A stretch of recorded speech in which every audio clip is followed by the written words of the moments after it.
हम लोग Delhi coordination committee for clean air की तरफ से है।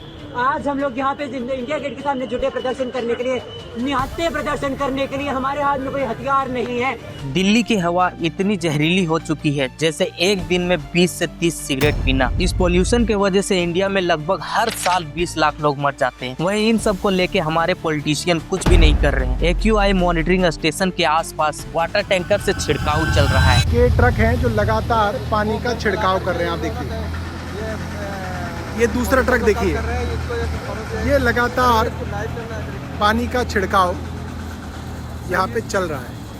ये किस लेवल का फ्रॉड है, जबकि 2019 में 16.7 लाख लोग सिर्फ एयर पोल्यूशन की वजह से मर गए। अगस्त 2022 हेल्थ इफेक्ट इंस्टीट्यूट के इस रिपोर्ट को देखिए। दुनिया के 7000 सिटीज में से दिल्ली का एयर पोल्यूशन दुनिया के सारे बड़े सिटीज में सबसे खतरनाक पाया गया। एयर पोल्यूशन को लेकर सुप्रीम कोर्ट ने ये तक बोल डाला कि दिल्ली अब नरक से भी बदतर बन चुका है। अब तो बेहतर है कि बॉम्ब ले आओ और हम सबको मार डालो। ये बात जस्टिस अरुण मिश्रा ने बोला। लेकिन आखिर कैसे एयर पोल्यूशन लगातार बढ़ते जा रहा है और इसका क्या इम्पैक्ट पड़ रहा है हमारे देश के लोगों में, चलिए जानते हैं।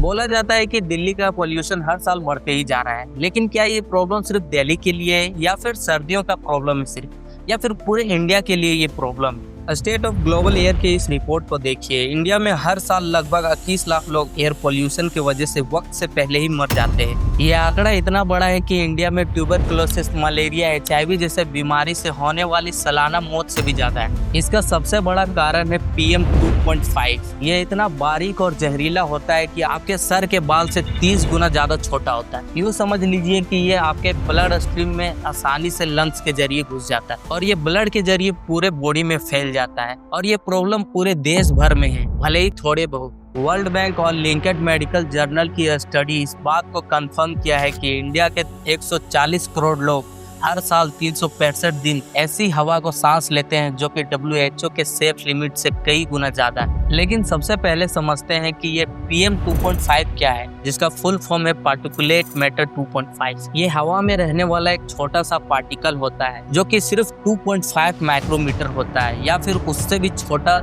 उससे भी कम डायमीटर का होता है। इसी वजह से ये आसानी से हमारे लंग के जरिए खून में मिल जाता है, जिसके वजह से heart attack, stroke, lung cancer और डेमेंटिया जैसी बीमारी हो जाती है। यहाँ तक कि ये प्रेग्नेंट लेडी के अंदर जाके बच्चों को भी नुकसान पहुँचा सकती है। टॉपिक पे आते हैं। WHO का सेफ गाइडलाइन ये है कि साल भर का PM 2.5 5 माइक्रोग्राम मीटर क्यूब से ज्यादा नहीं होनी चाहिए, जबकि इंडिया का 2024 एवरेज PM 2.5 50.6 माइक्रोग्राम पर मीटर क्यूब था, जो कि 10 गुना ज्यादा है WHO के सेफ गाइडलाइन से। वहीं दिल्ली का एवरेज 2.5 91.8 माइक्रोग्राम पर मीटर क्यूब था, लगभग 18 गुना से भी ज्यादा। ये PM लेवल के बढ़ने से ये मत समझ लेना कि इसका साइज बढ़ता है, इसका साइज फिक्स होता है। दरअसल इसका मतलब है कि जितना ज्यादा लेवल उसका बढ़ेगा, उस जगह के एयर में उतना पार्टिकल का मात्रा बढ़ जाता है। अब मुझे आप ये बताइए कि इंडिया का सबसे पॉल्यूटेड जगह कौन सा है? शायद आप सोच रहे हैं दिल्ली,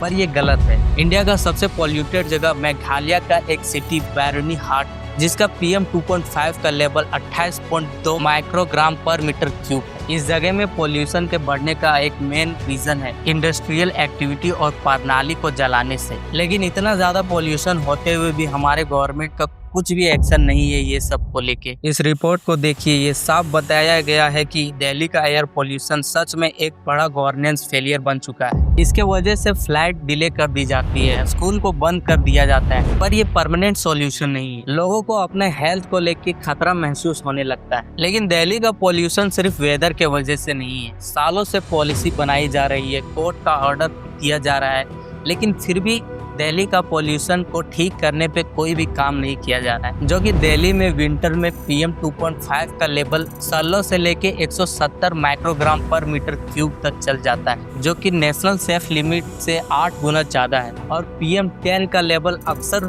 300 माइक्रोग्राम पर मीटर क्यूब से भी ज्यादा पहुंच जाता है। ये सब के पीछे DPCC यानी कि दिल्ली पोल्यूशन कंट्रोल कमेटी की जिम्मेदारी है। लेकिन असल में इसकी जिम्मेदारी सिर्फ पॉलिटिशियन को नहीं है दोस्तों, ये हम सब के लिए भी उतना ही जरूरत है जितना कि पॉलिटिकल लीडर्स के लिए। लेकिन फिर भी अगर हमारे देश के पॉलिटिकल लीडर इसे ठीक करने का कोशिश करते तो ये आसानी से ठीक हो सकता था। लेकिन इस पे ध्यान नहीं दिया जाता। इसके पीछे रीजन है दिल्ली, पंजाब, हरियाणा और उत्तर प्रदेश के गवर्नमेंट अपने शॉर्ट टर्म पॉलिटिकल इंटरेस्ट को ज्यादा इंपॉर्टेंस देते हैं, जिसके वजह से पोल्यूशन पे ज्यादा ध्यान नहीं दिया जाता, जिसके वजह से पोल्यूशन के लॉन्ग टर्म सॉल्यूशन पे फोकस नहीं किया जाता।